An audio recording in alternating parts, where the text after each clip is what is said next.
Les saludo con mucho cariño al auditorio de Telefórmula, que es donde se enlaza con los trabajos de esta emisión. Le agradezco de verdad a quien nos sigue a través de la radio, por supuesto plataformas de internet. Hace un momento el presidente de la República tuvo una reunión con empresarios del Consejo Económico. Entre los asistentes estuvieron Germán Larrea, quien esta mañana fue mencionado precisamente en la conferencia matutina, diciendo que el presidente no tenía ningún inconveniente en que él fuera el próximo propietario de Banamex. Ya se abre pues esta posibilidad, ya se ha adelantado en varias digamos columnas y había trascendido. Hoy formalmente el presidente dijo: no tengo absolutamente ningún inconveniente, a pesar de que tengo diferencias con Larrea. De hecho así lo anunció, escuche.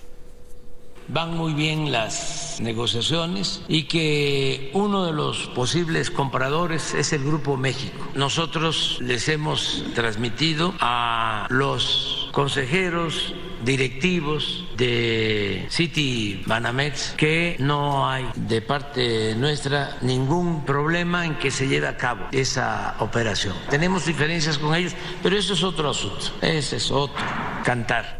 Eso dijo el presidente de la República. El director general de Biopapel, Manuel Rincón, aseguró a su llegada a Palacio Nacional que México es el mejor país para invertir. Yo creo que es el mejor lugar para invertir en el mundo, México. Definitivamente, primero que nada por nuestra posición geopolítica, estamos en el vecindario correcto, en el momento correcto. Somos vecinos de Estados Unidos, cuando Estados Unidos entra en conflicto con otras regiones como Asia. Y México está preparado para, como socio comercial número uno, potencializar ese tamaño y crear muchas oportunidades. La economía de México está muy bien, no se ha incrementado la deuda, no se han aumentado los impuestos, tenemos recursos. La lucha contra la corrupción está dando resultados. Tenemos recursos y se sabe la letanía completa. Y bueno, pues ayuda mucho ser compadre del presidente, ¿no? Ya con eso no solo estás en el vecindario correcto, sino en el entorno político apropiado. Bueno, eso dijo. Integrantes de la CENTE no tienen necesariamente la misma opinión. Hoy estuvieron protestando ahí en Palacio Nacional. Vea la diferencia. Hasta una camioneta llevaron, querían derribar una puerta. Aparecieron estos que usted no ve, por supuesto, esos no existen. Eran los granaderos de la Ciudad de México, pero ya no existen como tales, así es que esos escudos y esos toletes, todos esos elementos, usted no los ve. Sin embargo, se usaron. Los maestros inconformes quitaron efectivamente las vallas. Ignacio Mier, coordinador de la mayoría, anunció ya la pregunta para la consulta de elección de ministros. ¿Merece México o no hacer uso de su derecho de participar en un procedimiento que modifique el procedimiento que establece el 96 constitucional para la designación de ministros? Y amablemente dice: un parlamento abierto para que los integrantes del Colegio Nacional, Cosío se refirió, Valadez, puedan ir a expresar sus opiniones que por supuesto él consideró infundadas. En otros temas, Ani Pardo, la madre de la doctora Claudia Sheinbaum, una distinguida científica, recibió el Premio Nacional de Ciencias en la categoría Físico-Matemáticas. Bueno, usted sabe que este es un premio que se da anualmente. En este caso pues se le da el reconocimiento a ella, también a Roberto Escudero, a Eda Lidia Schuto Conde y a Gustavo Mora Aguilera. Son los, en este caso, quienes reciben el Premio Nacional de Ciencias y Artes. El presidente también dijo esta mañana que ayudará a reestructurar la deuda de Altos Hornos de entre 3,000 y 5,000 millones de pesos. Me permite que hagamos una breve pausa, volvemos en un instante. Seguimos con la información. Le comentaba que hoy el liderazgo parlamentario de los Estados Unidos tuvo un diálogo con el presidente Biden. Estamos de que se llegue a un acuerdo en el tema de la deuda, pero insistieron mucho los diputados, los legisladores norteamericanos en el tema de, en este caso, la frontera. Se referían a cómo cambió el título 42 por el 8 y la forma en que el legislativo ha forzado al ejecutivo a hacer determinadas cosas. Bueno, pues me preocupa. Hoy vi la nota del Excelsior que encontraron un terrorista entre los migrantes. Ese es un viejo tema, lleva 20 y tantos años y no lo habían logrado acreditar, que entre el flujo de migrantes mexicanos y en el flujo pues de gente que circula por este país se colara algún terrorista. Dice que un afgano en la lista del FBI fue detenido cuando cruzó la frontera desde Tijuana hasta efectivamente California. Vamos en un momento más a enlazarnos con mi compañera Rocío Galván para que pues nos den más información sobre el particular. Por supuesto, esto lleva al endurecimiento de la política. Claro que la gente dice: oiga, pues cómo es posible que se nos esté colando un terrorista, como ocurrió hace algunas semanas, ¿se acuerda con el caso de aquel compatriota nuestro que mató a sus vecinos hondureños? Resulta que lo habían deportado, ya no me acuerdo, le pido a redacción que me revisa si 3 o 4 veces, y lo han usado a fondo, decir, ya ve, estos mexicanos los deportamos y regresan y vienen aquí y asesinan a hondureños, o en ese flujo se cuelan también migrantes, o en este caso un potencial terrorista. Son temas que ellos usan a fondo, a lo máximo. Los políticos en todas partes son iguales, cualquier cosa la aprovechan, la hacen grande e intentan, por supuesto, denostar y sacar la máxima raja posible. Por otro lado, pues tenemos el tema del gobierno de Florida, que está bien, que es un tema carnoso, ¿no? Nos quejamos de los norteamericanos, nosotros somos igual de elementales, con 4 o 5 cosas, ya que ahora nos quieren manipular con el asunto de los jueces son los responsables de todas las tragedias de este país. Decir, oiga, ayer tuvieron una revuelta en una prisión de la Ciudad de México. Mataron a 3, las prisiones no están bajo control. O sea, no es que yo diga que los jueces lo hacen de maravilla, pero las prisiones las tienen bajo control. Las fiscalías están funcionando. Pues la verdad es que hay muchas cosas que en este caso se podrían empezar a dudar, empezando por la actuación de la Fiscalía en el tema del Instituto Nacional de Migración. A ver si no se les cae también ese caso, como se les han caído casi todos. Por tanto, no es que yo diga que los jueces son una maravilla, pero pues sí digo claramente que hay una responsabilidad muy amplia que en este caso no están tomando. Pero bueno, regreso a los Estados Unidos, por lo facilito es irte contra migrantes, y tienes a DeSantis diciendo voy a mandar agentes migratorios a Texas para custodiar la frontera. Tienes al gobernador de Texas haciendo perrería y media con el tema de los camiones, diciendo tengo que estar aquí pendiente de los mexicanos, que no nos metan fentanilo o no se nos cuelen aquí migrantes. Entonces tienen revisiones de 8 hasta 24 horas a los camioneros, completamente arbitrarias, utilizando la política, todo lo que da. Hoy este liderazgo legislativo diciendo, nosotros estamos poniendo orden en la frontera donde ocurren estas cosas. Y pues sí, la demagogia, todo lo que da. ¿Y sabe qué? Funciona. Lamentablemente estos populismos étnicos y estos populismos agresivos siempre se basan en el elemento de que hay unos malos y que hay otros muy buenos que están aliados con el pueblo maravilloso y lo van a defender, y eso funciona. Lamentablemente a lo largo del siglo hemos visto cómo la construcción de esa narrativa, de ese relato político es tremendamente rentable. Ya lo trae DeSantis, por cierto, hoy anunció Marcelo Ebrard que van a combatir la ley, en este caso de Florida, pero pues va subiendo en todas partes la discusión, y este tipo de acontecimientos como el que le refería, pues que lo que hacen es incentivar de manera natural toda esa mexicanofobia que ya funcionó en el 2006, le permitió a Trump ser presidente, y ahí viene el fantasma de regreso, Javier Navarro, te saludo. Gracias, Leonardo. Te informo que profesores del estado de Oaxaca derribaron esta mañana las vallas metálicas para llegar al Palacio Nacional, y después de varios enfrentamientos con elementos de la policía preventiva, finalmente fueron recibidos en la Presidencia de la República, con lo que lograron acordar una reunión para esta tarde en la Secretaría de Gobernación. Después de que no recibieron su pliego petitorio el 1 de mayo y después de su marcha del Día del Maestro de 15 a las 5 de la mañana de este martes, los profesores derribaron las vallas metálicas y metieron una camioneta con un equipo de sonido hasta la puerta central del Palacio Nacional. En este lugar alcanzaron a llegar 4 policías, y cuando los maestros los quitaron, entraron decenas de elementos de la Secretaría de Seguridad Ciudadana con cascos y escudos, con lo que después de varios enfrentamientos, los policías lograron resguardar las 3 puertas del Palacio Nacional.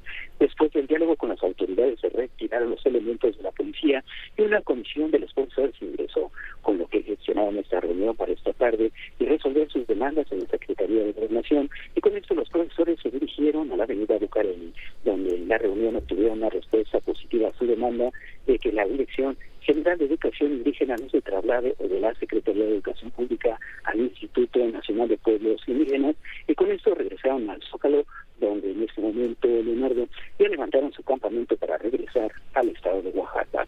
Este es el reporte que te tengo. ¿Ya lo levantaron? Efectivamente, en este momento ya se retiraron para regresar al estado de Oaxaca. Se ve que funcionó entonces el diálogo. Te agradezco mucho el reporte, Javier. Gracias, buenas noches. Gracias. Y saludo ahora al candidato Guadiana, el candidato de Morena al gobierno de Coahuila. ¿Cómo está? ¿Qué pasó, Leonardo? Pues a tus órdenes acá en Saltillo ahorita. Pues preguntarle cómo van las cosas. Tengo la impresión de que el dirigente de su partido sí está peleando a brazo partido por usted, pero le pregunto, ¿el resto de los integrantes de Morena está haciendo lo mismo, candidato? Bueno, pues los aspirantes presidenciales lo han estado visitando. Vino Monreal, el domingo pasado vino Adán Augusto López Hernández, y este domingo viene la jefa de gobierno Claudia Sheinbaum a La Laguna, a Torreón, y pues claro, eso fortifica y le dan a uno, pues, y se ha notado que la presencia ha aumentado el espíritu de lucha de todo el mundo, y también nos compromete pues que ahora que ganemos el 4 de julio, pues tenemos que ser mejores y cumplirle a la gente, al menos con los 3 principios de Morena: no mentir, no robar y no traicionar, como traicionó a aquel, ya sabes quién, ¿verdad? RM. Oiga, dígame una cosa, hace un ratito platiqué con él. Oiga, y bueno, pues dice cosas terribles de Mario Delgado y también dice cosas terribles de usted. No, está loco, digo, no tiene vergüenza, A ver. Adán Augusto, digo, no tiene vergüenza ese señor, y que dijo Adán Augusto que el que traiciona una vez traiciona siempre. Es más, le dijo todavía peor, dijo: gallina que come huevo, ni aunque le rompan el pico, sigue comiendo huevo. Yeah. Oiga, ¿qué tiene previsto para la visita de Sheinbaum? Bueno, tenemos ahí 3 eventos precisamente para la visita de Sheinbaum. Hoy va a llegar muy temprano, vamos a desayunar ahí con ella de 8 a 9, luego tenemos un evento con los maestros, un evento de todos los maestros y compromisos con ellos que vamos a hacer. Luego a las 9 y a las 10:30, en la de los maestros vamos a tener en la visita después a Madero, en una congregación de un ejido Hidalgo, que va a ser a las 10:30. Ahí van a ir pues bastante gente del municipio, principalmente de San Pedro y Madero, y pues van a ir unas 4,000 personas, creo yo. Yeah. Y luego después a las 12:30 tenemos un evento pues en Torreón grande y masivo, pues ahí popular, y a todo eso lo va a acompañar la jefa de gobierno. Claro, y luego vamos a tener unas entrevistas con medios. Yeah. Y ya se termina y la llevamos al aeropuerto de regreso. Yeah. Oiga, ¿y a Marcelo Ebrard cuándo lo invita? Marcelo Ebrard, ahorita terminando esta entrevista, vamos a hablarle a Marcelo, y si no nos contesta mañana, ya esperemos que contar con él. Oiga, pues pendientísimo estaremos del cierre de campaña, pero se antoja que va a ser un cierre de antología, candidato. Claro, y también sobre todo estamos haciendo un llamado al voto útil, y ya nada tienen que hacer votar por el PT o Verde o UDC, porque el voto es inútil con ellos. El voto útil está con Morena, a la gente que quiere que se vaya el PRI. Así va a ser. Muy bien, pues lo dejo, candidato, para que intente contactar al canciller de la República. Muy buenas noches. Muchas gracias, Leonardo, muy amable, y saludos a todos los televidentes y radioescuchas de Radio Fórmula. Muchas gracias. Bueno, pues ahí lo tiene Armando Guadiana, el candidato de Morena. Y bueno, pues el día de hoy en la mañanera dieron el informe de seguridad, el despliegue de la Guardia Nacional, todos los datos que se van dando por cada uno de los delitos. No me detengo en todos ellos. Hay pues por supuesto una gran cantidad de información que hay que ponderar. Preocupan por supuesto algunos delitos que no ceden, o por lo menos no ceden lo suficiente. Está ahí por ejemplo el tema de los homicidios, que sigue estando el homicidio doloso en niveles muy preocupantes. O sea, yo digo que hay una base, igual que hay una inflación subyacente de violencia que en este país no cede. 2.428 homicidios reportados en el último mes, son menos que los 2.605 del mes anterior, sí, pero son muy parecidos a los 2.000 450 que tuvimos al inicio de este sexenio. O sea, para todo efecto práctico, la administración López Obrador no ha tenido un efecto en el comportamiento de los homicidios. Hay variaciones, un mes baja, otro mes sube. Esto de decir, fíjese, hubo un mes en que hubo 89, otros 83, ¿no? Ciertamente baja de 101 a 83, ya empieza a pintar, pero cuando uno ve el comportamiento de la gráfica respecto a esta administración, no hay nada que se pueda efectivamente en este caso celebrar. Veo, por ejemplo, que en el Estado de México, que vienen elecciones en aquella entidad, subió 231 en esta última medición. En Guanajuato 274, sigue siendo un estado particularmente complicado. En el per cápita Colima genera pues muchísima inquietud. Veo que repunta el secuestro, un delito en el cual sí ha habido avances contundentes, concluyentes en esta administración. Igual que el robo de vehículo automotor, se ve que el trabajo con aseguradoras ha tenido un premio, sí, estamos hablando de una reducción del 50%, y así estamos muy por abajo de los niveles de otro gobierno. No me extiendo porque ya está Edna Jaime en el estudio. Mi querida Edna, ¿cómo estás? Muy bien, Leonardo, contenta de estar aquí contigo. Y yo más. ¿De qué vamos a platicar hoy? Leonardo, mira, quisiera hablar de transparencia. Bueno, ya sabemos, se ha discutido, seguramente has tenido muchos en esta mesa hablándote de lo que sucede en el INAI. Lleva más de mes y medio sin poder sesionar y se acumulan los recursos de revisión, etcétera. Pero me gustaría hablar de que en estos momentos donde parece que la información se hace cada vez menos accesible, lo que está haciendo la Corte, Leonardo. No sé si sepas, no, si no te cuento. Me lo vas a contar. Te lo voy a contar. Mira, Leonardo, me parece que en este momento, donde hay tanta tensión, donde la Corte tiene tantos reflectores y donde cuando tanto se tiene que decidir ahí, la ministra Piña está actuando, me parece que de manera muy correcta. Los invito a visitar, es un espacio en la página de internet de la Corte, que se llama Análisis Constitucional de las Reformas Político-Electorales. ¿Qué vas a encontrar ahí, Leonardo? Todo, bueno, casi todo lo que quieras saber sobre los dos decretos, el publicado en diciembre de 2022 y el publicado en marzo de 2023, ¿cuántas impugnaciones ha recibido la Corte por cada uno de ellos? Ya sea acciones de inconstitucionalidad, controversias constitucionales, ¿quién las ha presentado? Y tiene una sección que me parece bien interesante, donde vienen las etapas. ¿En qué etapa está cada uno de los decretos?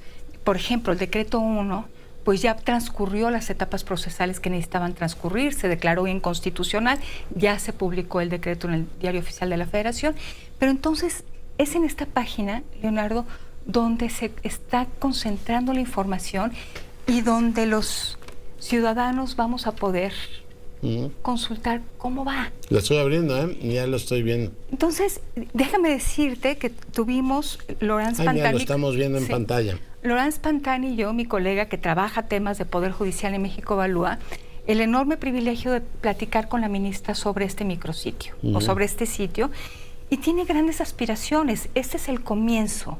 Es como el primer peldaño de una política de total transparencia que quiere perseguir la ministra Piña. Entonces, sí me parece un ejercicio bien importante. Además, pedagógico, ¿no? Sí, es pedagógico. No solo rinde cuentas, sino que... Hay un esfuerzo por explicar qué hace la Corte. Vas a encontrar una pestaña donde explican que es una acción de inconstitucionalidad. Y una controversia. Una controversia. Después vas a ver unos Exceles, bases de datos, donde se presentan cada una de las impugnaciones presentadas. Por ejemplo, para el decreto 2, para el decreto 1 se presentaron 147 controversias constitucionales. Entonces vas a ver quién las presentó, Leonardo. Viene un link, cómo se argumentó. Pero lo que me parece más importante, toda esta es información valiosísima, y ojalá que como ciudadanos nos acostumbremos a verla, Leonardo. Que sea una práctica de nuestra cultura, pues entender cuáles son los procesos de la Corte, porque creo que esto además, la transparencia abre el apetito. O sea, cuando nos presentan ya el platillo, pues empezamos a salivar y queremos más. Entonces, sí me parece que es un ejercicio bien valioso en un momento donde la transparencia sufre, donde el Poder Judicial, la Suprema Corte en particular, está siendo señalada, y me parece elegante la respuesta, y me parece que la ministra y que los ministros están entendiendo la lógica de que una institución construye credibilidad no necesariamente a través de una elección y del voto popular, se construye a través de la consecución de un mandato y de la transparencia en cada etapa. Hace muy poquito yo platicaba contigo sobre un observatorio de México Evalúa sobre la transparencia procesal. Sí.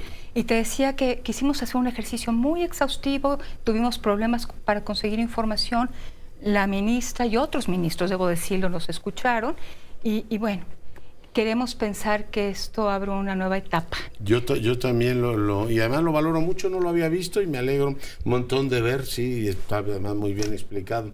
Edna, tengo una pregunta que hacerte. Tú sabes que yo, y no es por supuesto rollo ni nada que se le parezca, tu opinión es una de las que más considero. Y recuerdo que hace muchos años me dijiste sobre los procesos de reforma de las fiscalías, que el proceso en la Ciudad de México, que estuvo muy cercana a Laura Magaloni, sí, era un proceso prometedor. Sí. En la Fiscalía General se perdió, hicieron una serie de reformas, que por cierto no me acuerdo en qué quedaron, pero aquello era absolutamente desastroso. Después no tuvo padre ni madre, nadie decía quién fue el responsable de eso, pero no me alargo. Tenemos una fiscal, en este caso Ernestina Godoy, que ha tenido pues un vínculo muy claro con la política de esta ciudad, cada vez más claro, y ahora se hizo una ley para ampliarle su mandato, una ley Godoy. ¿Qué opinas de eso? Mira, Leonardo, yo te comentaba hace un tiempo que me parecía la de la Ciudad de México una transición prometedora. Sí, eso me dijiste. Prometedora, porque pues, sí hubo gente que estuvo preparando, que pensó en esta transición. Me acuerdo que puso del tema de si se hacían los cambios operando la fiscalía o no. Desde el nombramiento de la fiscal, ella no podía quedarse. Tuvo que haber un cambio en la ley para que ella pudiera ser la primer fiscal al frente de... ¿Qué te puedo decir? Hemos tenido procesos muy fallidos, Leonardo, de transición de procuradurías a fiscalías. Un elemento era, pues, tratar de separar el nombramiento de quien ocupara el ejecutivo estatal, ¿no? De dar cierta autonomía política al fiscal, y te debo decir que creo que no hay uno que haya sobrevivido a un cambio de gobierno. No lo hay. Pero entonces, en este caso, el tema es que usan una mayoría prefabricada y predeterminada para ampliar el mandato a Godoy. Entonces, bueno, a ver, si así arranca la fiscalía, pues la estás politizando, la estás partidizando a más no Entonces, poder. En unos casos no duran los fiscales y en este caso quieren ampliar el mandato.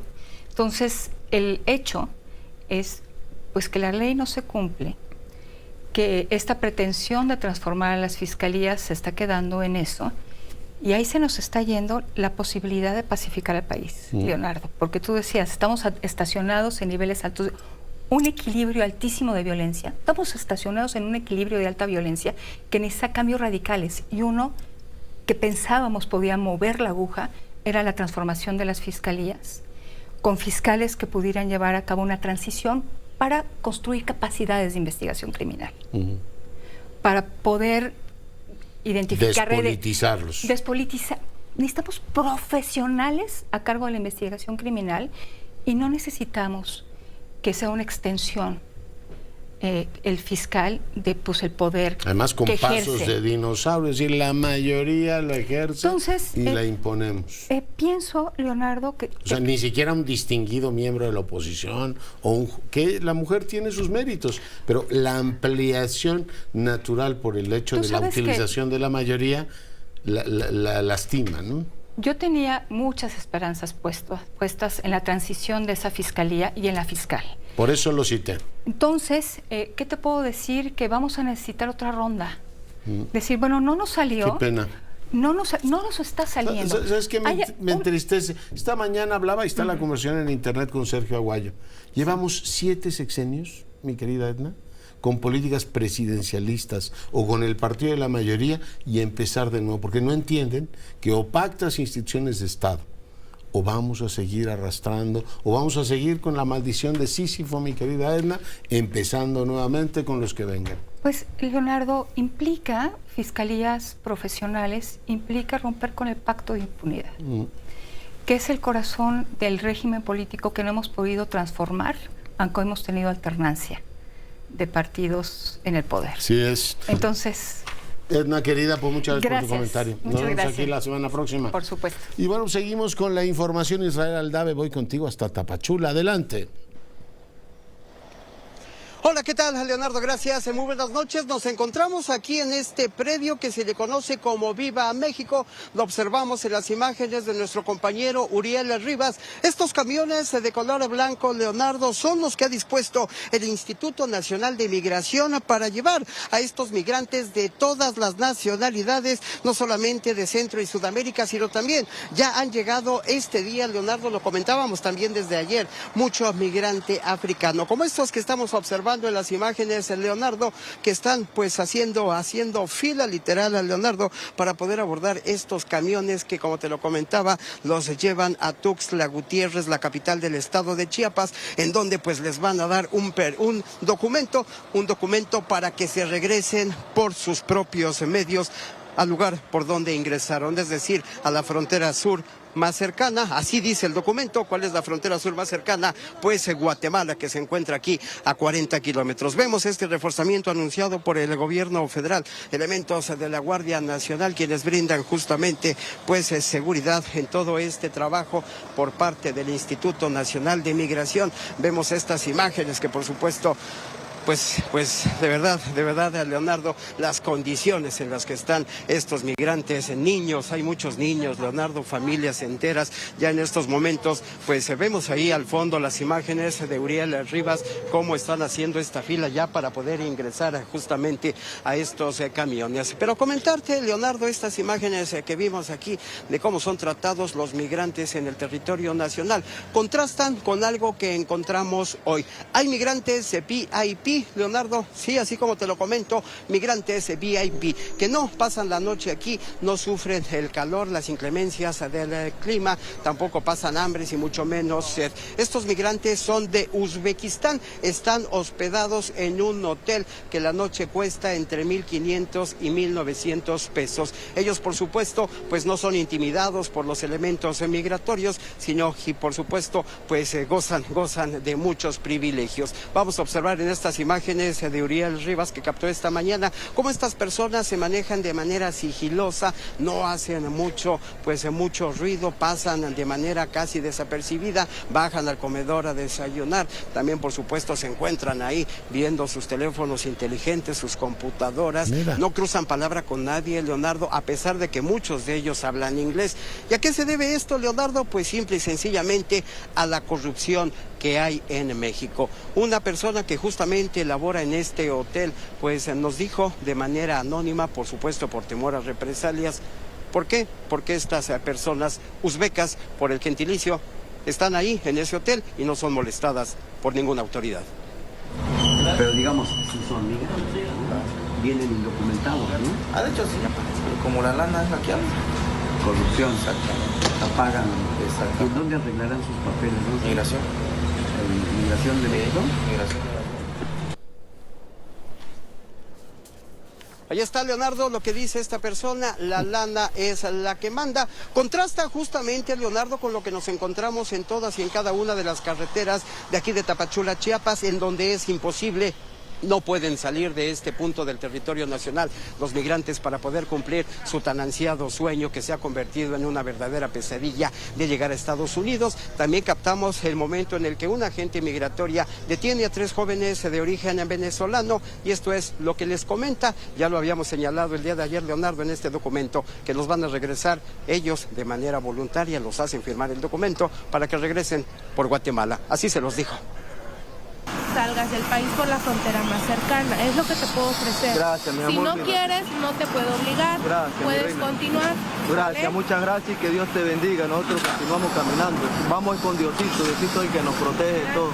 Gracias, mi amor. Mi amor, le dice.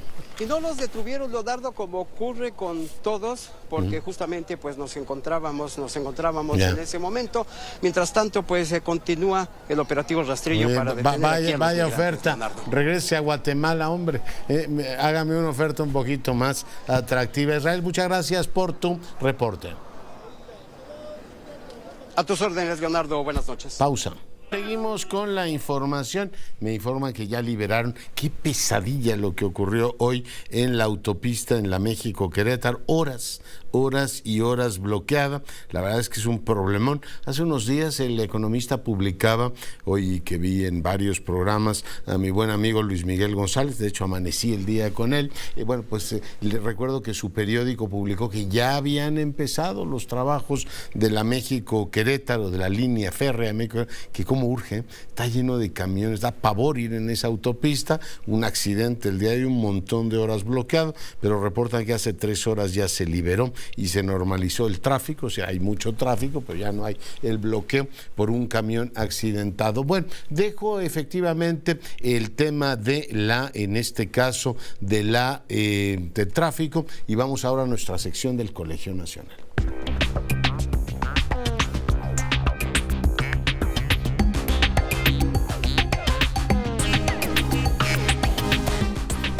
Bueno, y le doy la más cordial bienvenida al flamante miembro del Colegio Nacional para hablar de los 80 años del mismo. Doctor Coello, ¿cómo está? Buenas noches. Muy bien, buenas noches. Oiga, pues tienen una celebración por todo lo alto para los 80 años. Me encantaría que le recordara al auditorio que nos escuche y ve en todo el país lo que han sido, lo que ha representado, lo que significa el Colegio Nacional para este país.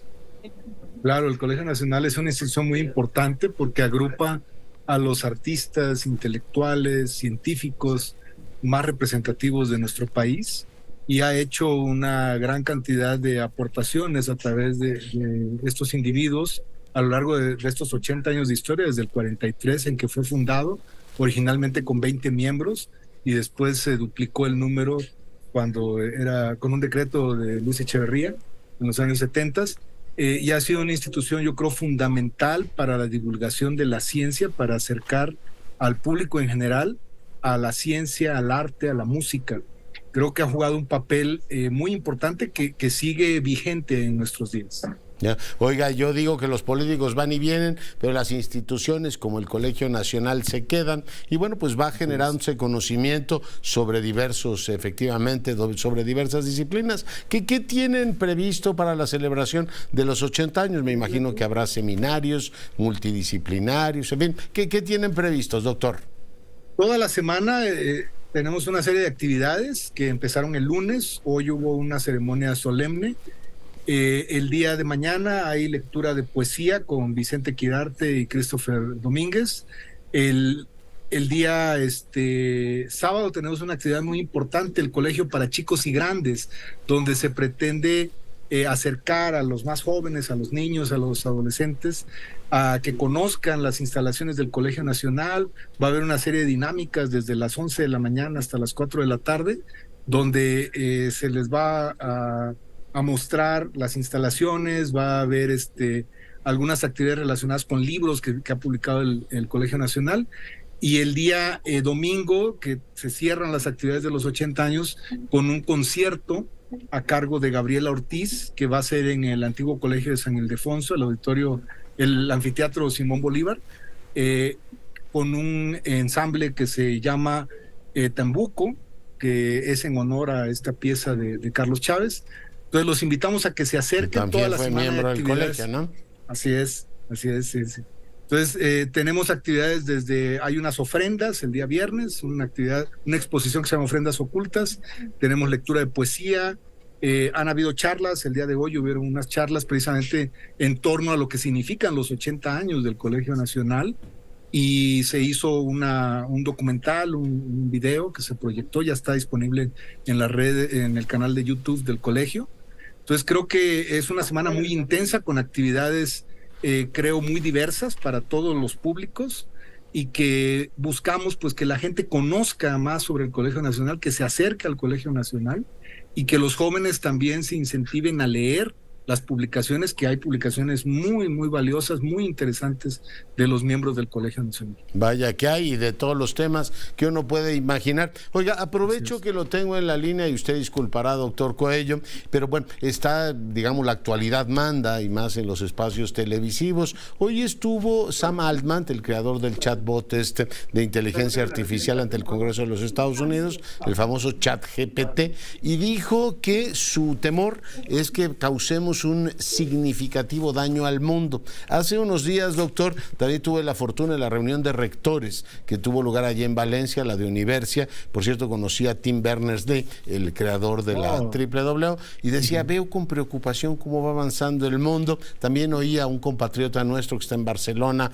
Ulises Cortés, diciendo, señores, hay que tener mucho cuidado con todos estos desarrollos y pensar lo que estamos haciendo. Y finalmente, doctor, ayer escuchaba al centenario Edgar Morán decir, veo con preocupación los desarrollos que tiene la humanidad. En fin, le pregunto, ¿usted comparte esta visión así de como de inquietud, digamos, a un mundo en el cual pues pueden suceder cosas, esto que advertía el día de hoy Altman, particularmente inquietantes, o es el vértigo de lo novedoso? No sé si todas las generaciones han tenido esto. Doctor Coello.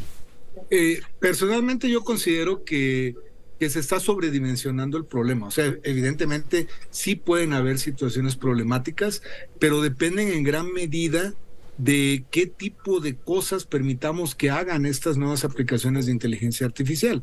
Digamos que el daño es proporcional al acceso que les podamos dar a estas nuevas aplicaciones.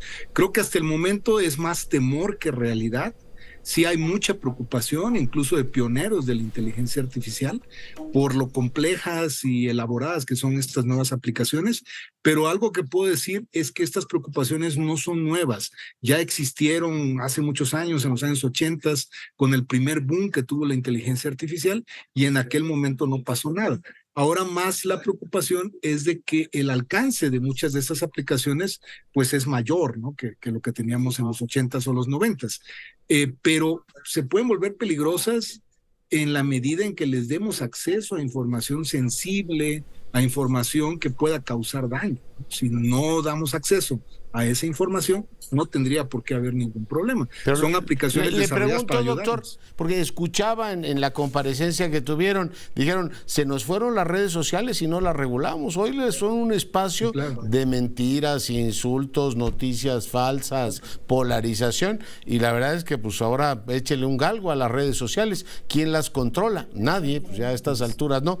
¿Se nos puede ir también el galgo con el tema de la inteligencia artificial? Sí, por supuesto que sí, puede ocurrir lo mismo. De hecho, se sabe que OpenAI, que es la empresa que hizo ChatGPT, antes de liberar ChatGPT, hizo otra aplicación que lo que hacía era generar noticias falsas. Y lo que cuentan es que le dio miedo a la gente de OpenAI al ver lo peligrosa que era esta aplicación y nunca la liberaron en el dominio público. Sí es posible hacer cosas muy negativas, por supuesto, con estas aplicaciones en las manos equivocadas. Pues estoy seguro que usted dirigirá seminarios. Yo creo que el tema el diálogo interdisciplinario sobre eso va a ser extraordinariamente rico, y le agradezco que esta semana haya estado nuevamente con nosotros. Doctor. No, gracias. Gracias. El doctor Coello, miembro del Colegio Nacional, o sea, donde están sentadas las mentes más brillantes de este país, para fortuna nuestra, hoy conversando con usted. Y bueno, pues doy ahora la más cordial bienvenida a la doctora Marilena Morera, presidenta de Causa en Común. Mi querida doctora, ¿cómo estás? Leonardo, muy bien, me da mucho gusto saludarte a ti y a tu auditorio. Oye, me llegó hoy la situación de las policías, un informe de cómo ha cambiado entre el 2018 y el 22. ¿Qué le cuentas al auditorio, doctora? Pues mira que realmente lo que tenemos es una radiografía sobre el retraso crónico que tienen las policías en México y que además pues en este sexenio definitivamente se ha exacerbado. Y de eso pues nos da cuenta los 1984 asesinatos a policías que tenemos. Simplemente en lo que va de este año llevamos 166 asesinatos a policías. Esto significa que tenemos 1.3 policías asesinados por día, y los mexicanos no hemos terminado de asumir que tenemos que cuidar a quienes nos cuidan. Oye, el tema, por ejemplo, salarial y los temas de formación de los policías y, por supuesto, todo su desarrollo personal y su carrera, supongo que hay algunas diferencias. ¿Qué novedades tiene el informe? Pues mira, en lo que estamos informando, por ejemplo, en el tema de del salario, ¿no? Salió un informe por ahí del secretario ejecutivo que tendrían que ganar alrededor de 13,639 pesos mensuales, que esto sería un salario pues que consideran digno. Sin embargo, vemos que en Veracruz los policías ganan 8,651 pesos al mes. Imagínate. ¿No? Y de ahí además pues súmale que pagan la gasolina de las patrullas, el arreglo de las patrullas, sus botas, sus uniformes y un largo etcétera. Entonces pues aquí también seguimos teniendo un gran rezago, ¿no? Y también hay que decirlo, hay otras entidades que pagan mejor, por ejemplo Quintana Roo paga 18,000 pesos mensuales, o el municipio de Garza García pues es el que más paga con un promedio de 25,000 pesos mensuales. Pero a nivel nacional pues realmente los sueldos son bajos, las jornadas laborales son extenuantes porque... Oye, seguimos sin modificar eso. Yo entiendo que somos necios, más necios que una mula. Pero esta idea de que la gente trabaje 24 horas y luego descanse 24 es como la peor que hemos tenido, pero entiendo que persistimos en ella, ¿no? Así es, el 34% de los policías nos dicen que trabajan en horarios de 24 por 24 y que además en realidad no son 24, ¿no? Ni el que trabaja 12 por 12 son 12, porque si ponemos un ejemplo que detienen a una persona en la hora 10, pues para cuando salgan del Ministerio Público va a ser la hora 14, 15 o 16, de ahí se tienen que ir al cuartel. Oye, dice, si te tiene que defender y está en la hora 22, ya me dirás cómo está, ¿no?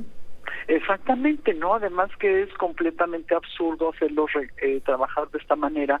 Por eso es que hay un problema de burnout entre los policías, donde hay pues problemas de violencia, de una gran violencia, problemas de depresión. Burnout, están quemados absolutamente, absolutamente fundidos, ¿no? Y luego queremos que respondan como si fueran policías de Scotland Yard.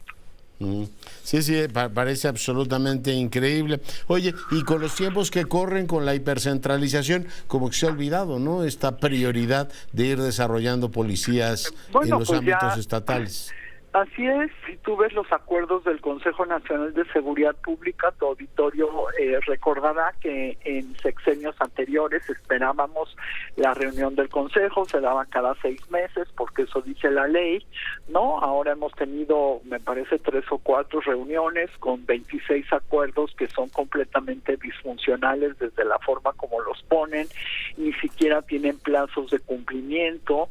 Entonces, la sociedad le ha dejado de dar seguimiento, y los medios de comunicación, y además la centralización en las Fuerzas Armadas, y como hoy todos se los damos a los militares, ¿no? Tienen un sinfín de responsabilidades, creemos que son todólogos, que todo lo van a hacer bien, y les damos todo el dinero sin transparencia alguna, sin rendición de cuentas.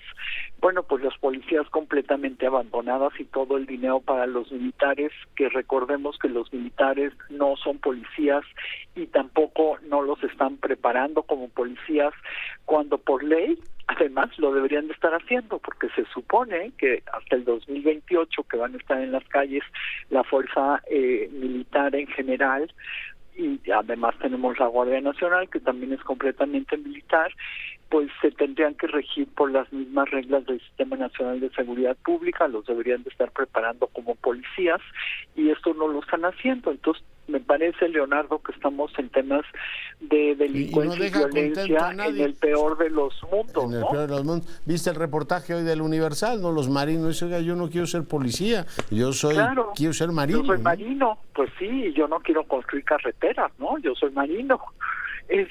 Y entonces los tienen trabajando a fuerzas como policías cuando no es su función, y además ni los rato los van a poner de azafatos, mi querida doctora. Pues sí, de lo que bien se le ocurra al señor presidente, ¿no? Porque también los puede poner de meseros, los puede poner... Sí, en el avión, en la, ¿no?, mexicana de aviación esa que viene, usted a servir café. Oiga, soy teniente de corbeta, usted a servir café y se calla, ¿no? Exacto, y como el presidente cree que van a seguir obedeciendo y guardando silencio, cuando lo que estamos viendo con la gente, sobre todo de base, en los soldados, lo que ellos nos cuentan muy en privado y cada uno por separado, pues están muy enojados, no están contentos con lo que los están mandando a hacer, no están contentos con los que están haciendo sus mandos, están avergonzados del secretario de la Defensa. O sea, creo que van a llegar difíciles, Leonardo. Ya, pues sí, ahí está el informe para que lo consulte quien quiera profundizar en este tema. Doctora, ¿algún apunte más? Pues mira, solo decirte que tampoco no tienen el certificado único policial. 9 de cada 10 miembros de la Guardia Nacional no lo tienen, ¿no? Cuando a los policías se los exigimos. Ya. Entonces, pues solamente quisiera cerrar con lo mismo que inicié: cuidemos a quienes nos cuidan, y esos son los policías. Valoremos su trabajo, exijamos lo que lo hagan mejor, pero es un tema político y aquí sí tienen que ver los gobernadores irresponsables, los presidentes municipales irresponsables y el presidente de la República, que no cumple con las reglas del Consejo Nacional y con la regla de exigirle a los estados que cumplan con su función y también de darles los presupuestos necesarios. Muy bien. Doctora Morera, muy agradecido contigo. Al contrario, la agradecida soy yo. Un abrazo, que tengan buena noche. Igualmente, la situación de las policías en México, publicado por Causa Común. Rocío Galván, te saludo. ¿Qué tal, Leonardo? Yo también te saludo con mucho gusto, igual que a tu audiencia y a tu equipo. Y mira, bueno, con la situación de los migrantes, las autoridades de Tijuana prevén que haya una gran cantidad de deportados en los próximos días. Se habla de 4 a 5 días, donde puede llegar una gran cantidad de deportados de los Estados Unidos. Están solicitando un presupuesto especial, lo que son a nivel del gobierno del estado de Baja California, para habilitar albergues. Y bueno, pues la situación se ha exacerbado un poco en cuanto al cruce, porque la espera para cruzar de Tijuana a San Diego se ha hecho muy larga. Hay récords de 7 horas y bueno, pues las personas dicen que eso se debe a que detuvieron a un terrorista entre las personas. Afgano ese, que le han sacado más jugo del lado americano, Rocío, que a una naranja. Así es. Pero fíjate, no dicen quién era, dicen que era de Afganistán, en fin, pero no nos han dado la identidad. Entonces, bueno, pues esa situación está así. En el sistema educativo hablan de que pudieran surgir 5,000 alumnos de esta migración, de estas personas que van a ser deportadas. Y bueno, pues así está la cosa con ese tema. Y bueno, pues hoy, para no variar entre lo que pasa aquí en Tijuana, resulta que explotó una empresa de pinturas en la zona Río, como es la zona Río, hay 26 lesionados, sí.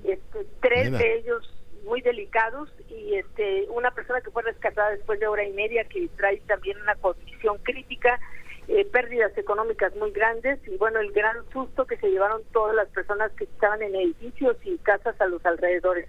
Esto es pues lo que ha pasado acá en Tijuana. Rocío, muy agradecido contigo, cuídate. Tú también, hasta luego, un abrazo. Rocío Galván, sí, pues tendrían que revelar la identidad, pero bueno, le están sacando jugo todo lo que puedan. De ahí vienen los terroristas de México y bueno, pues los demagogos de allá, igual que los de aquí, le sacan jugo hasta una piedra. Bueno, con esto nos vamos. Yo soy Leonardo Curcio, le agradezco mucho su compañía, siga en nuestras frecuencias y sea rabiosamente feliz. Se lo merece.